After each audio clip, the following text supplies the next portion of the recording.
بسم اللہ الرحمن الرحیم۔ اللہ تعالیٰ نے نبی کریم صلی اللہ علیہ وآلہ وسلم کے ذریعہ سے ہمیں دولت ایمان اور نعمت اسلام سے مالا و مال سرفراز فرمایا۔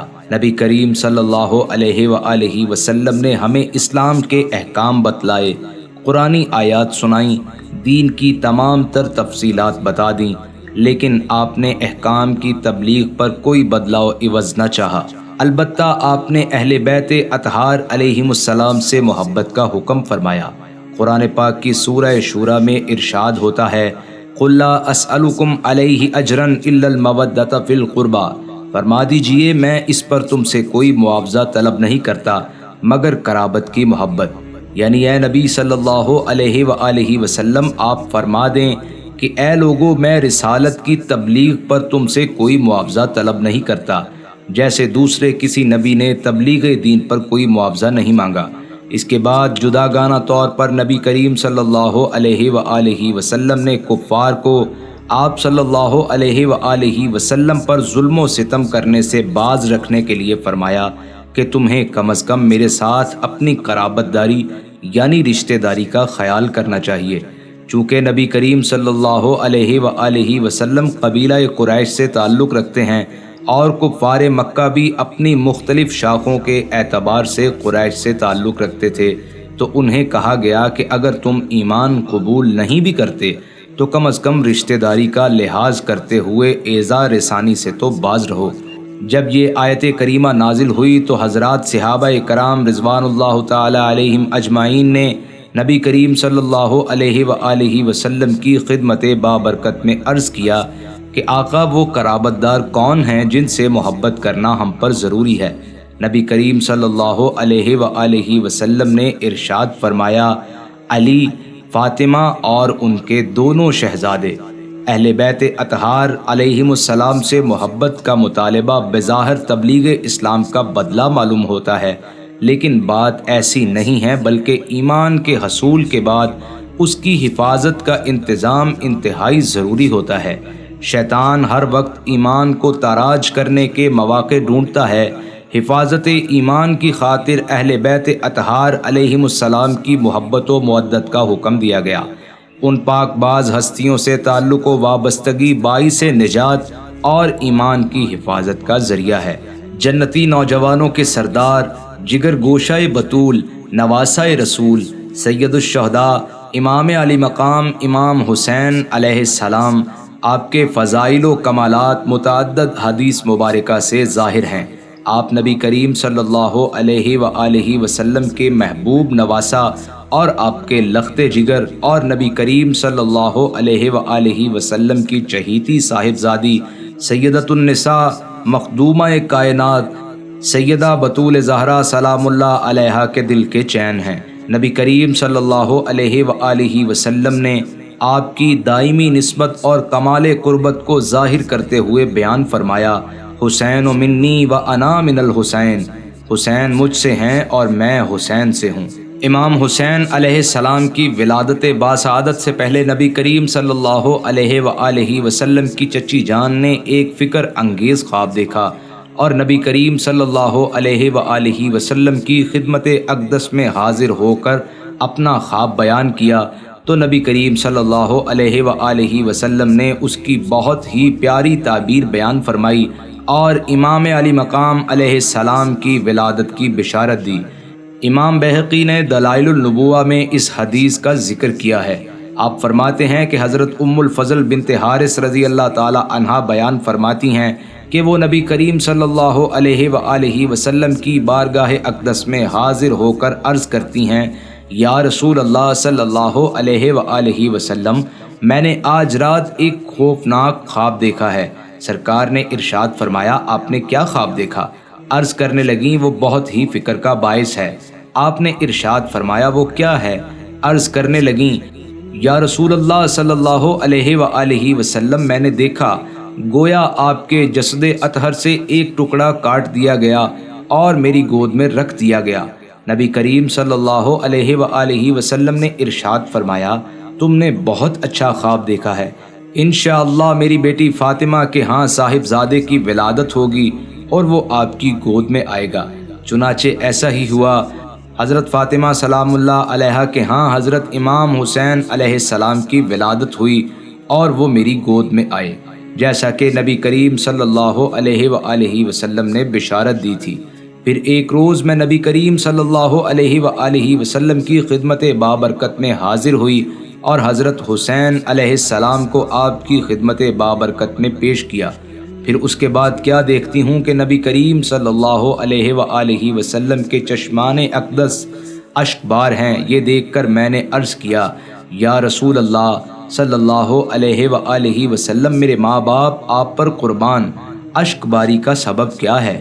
آقا نے فرمایا، جبریل علیہ السلام نے میری خدمت میں حاضر ہو کر عرض کیا، ان قریب میری امت کے کچھ لوگ میرے اس بیٹے کو شہید کر دیں گے۔ میں نے عرض کیا، سرکار کیا وہ اس شہزادے کو شہید کریں گے؟ نبی کریم صلی اللہ علیہ وآلہ وسلم نے ارشاد فرمایا، ہاں، اور جبریل علیہ السلام نے اس مقام کی سرخ مٹی میری خدمت میں پیش کی ہے۔ حضرت امام حسن علیہ السلام کی ولادت باسعادت کے 50 دن بعد حضرت امام حسین علیہ السلام شکم مادر میں جلوہ گر ہوئے۔ آپ کی ولادت 5 شعبان المعظم 4 ہجری کو مدینہ طیبہ میں ہوئی۔ حضرت امام علی مقام سید الشہداء امام حسین علیہ السلام کی کنیت ابو عبداللہ ہے اور آپ کے القاب مبارک ریحانہ رسول، سیدہ شباب اہل الجنہ، الرشید، الطیب، الزکی، السید اور المبارک ہیں۔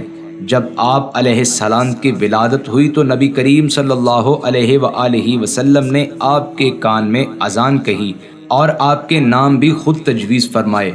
روایت ہے کہ امام علی علیہ السلام نے اپنے بڑے شہزادے سیدنا حسن کا نام حمزہ اور سیدنا حسین علیہ السلام کا نام مبارک ان کے چچا حضرت جعفر رضی اللہ تعالی عنہ کے نام پر رکھا۔ پھر نبی کریم صلی اللہ علیہ وآلہ وسلم نے ان کا نام حسن اور حسین رکھا۔ حسن اور حسین یہ دونوں نام اہل جنت کے ناموں میں سے ہیں اور قبل اسلام عرب نے یہ دونوں نام نہ رکھے تھے۔ اس کے بعد نبی کریم صلی اللہ علیہ وآلہ وسلم نے حضرت امام حسن علیہ السلام اور حضرت امام حسین علیہ السلام کا عقیقہ فرمایا۔ روایت ہے کہ حضرت نبی کریم صلی اللہ علیہ وآلہ وسلم نے حضرات حسن و حسین علیہم السلام کے عقیقہ میں ایک ایک دمبہ ذبح فرمایا۔ امام طبرانی سے روایت ہے کہ جب جنتی حضرات جنت میں سکونت پذیر ہوں گے تو جنت اللہ پاک سے عرض کرے گی، اے پروردگار، از راہ کرم کیا تو نے وعدہ نہیں فرمایا کہ تو مجھ کو 2 ارکان سے آراستہ فرمائے گا؟ تو رب العزت ارشاد فرمائے گا، کیا میں نے تجھے حسن و حسین سے مزین نہیں کیا؟ یہ سن کر جنت دلہن کی طرح فخر و ناز کرنے لگے گی۔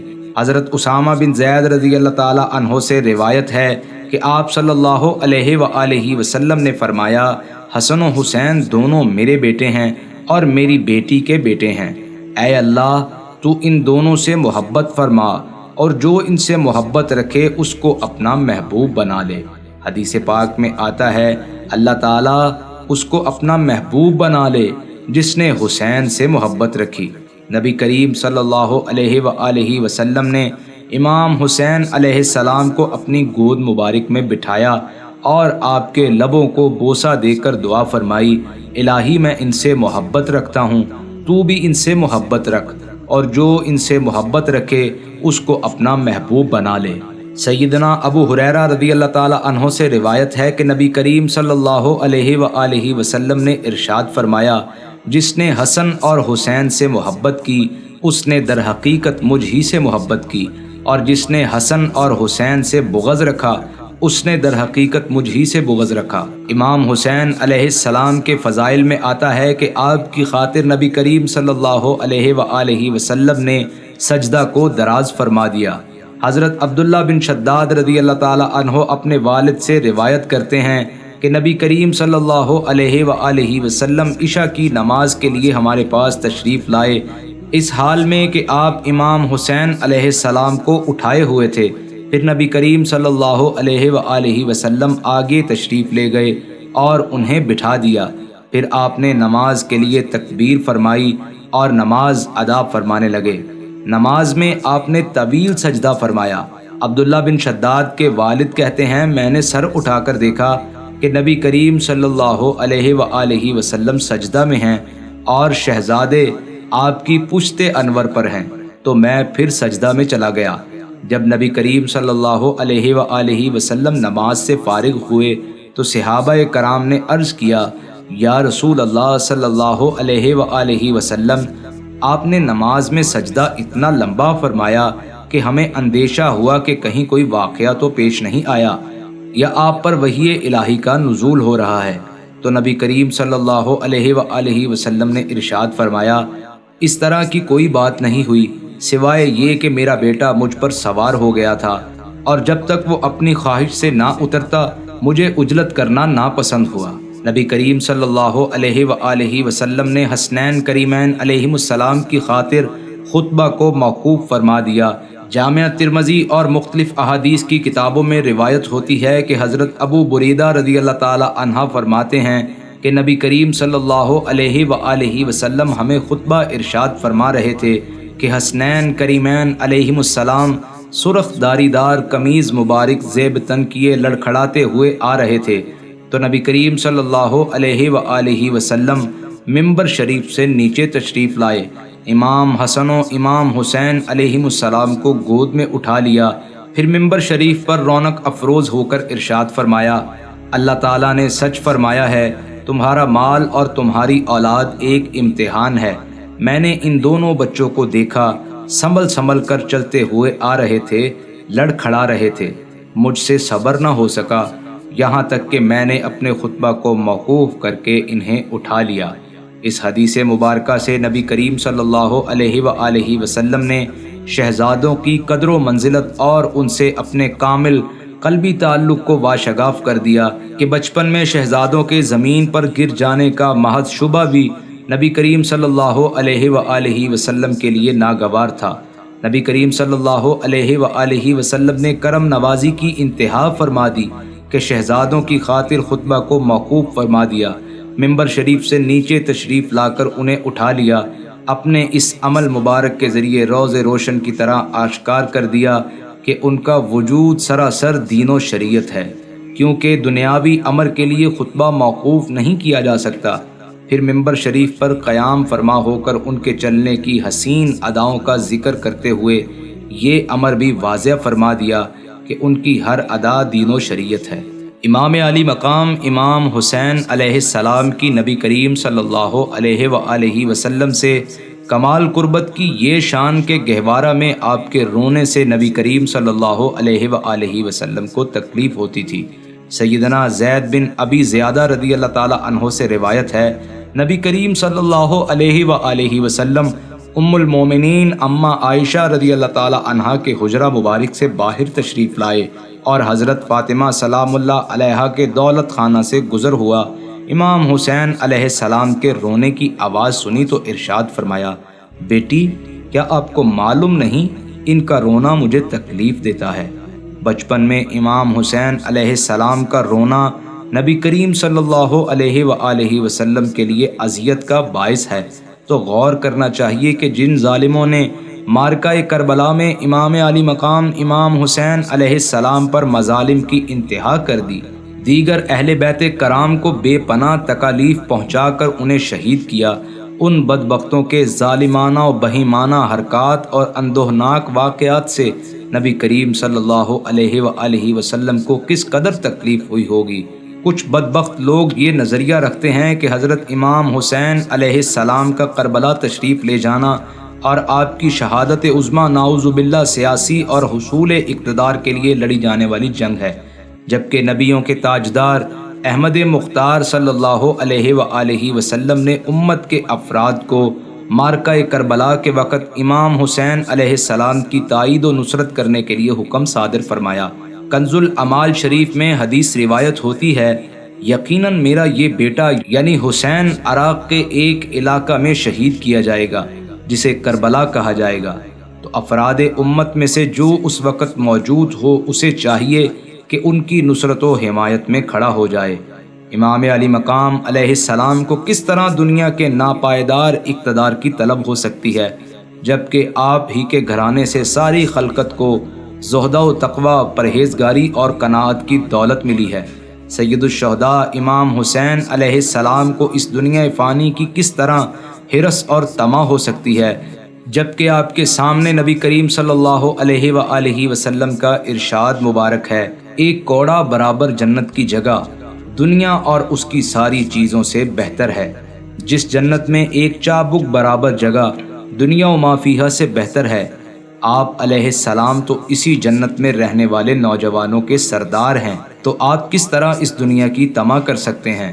جامع ترمذی میں ارشاد ہوتا ہے، الحسن والحسین سیدہ شباب اہل الجنہ، حسن اور حسین جنتی نوجوانوں کے سردار ہیں۔ روایت ہے کہ خاتون جنت سیدۃ النساء مخدومہ کائنات سیدہ فاطمہ زہرا سلام اللہ علیہا مرض وصال کے دوران نبی کریم صلی اللہ علیہ وآلہ وسلم کے پاس تشریف لائیں۔ آپ کے ساتھ امام حسن اور امام حسین علیہم السلام تھے۔ آپ نے عرض کیا، بابا یہ آپ کے شہزادے ہیں، انہیں اپنی وراثت میں سے کچھ عطا فرمائیں۔ تو نبی کریم صلی اللہ علیہ وآلہ وسلم نے ارشاد فرمایا، حسن میرے جاہ و جلال اور سرداری کا وارث ہے، اور حسین میری جرات و سخاوت کا وارث ہے۔ امام علی مقام امام حسین علیہ السلام کی شہادت عظمیٰ روز عاشوراء 10 محرم الحرام سن 61 ہجری میں مقام کربلا میں ہوئی۔ آخر میں دعا ہے کہ اللہ پاک ہمارے دلوں میں محبت اہل بیت کا چراغ روشن فرمائے اور ہماری قبروں کو نور سے منور فرمائے۔ آمین ثم آمین۔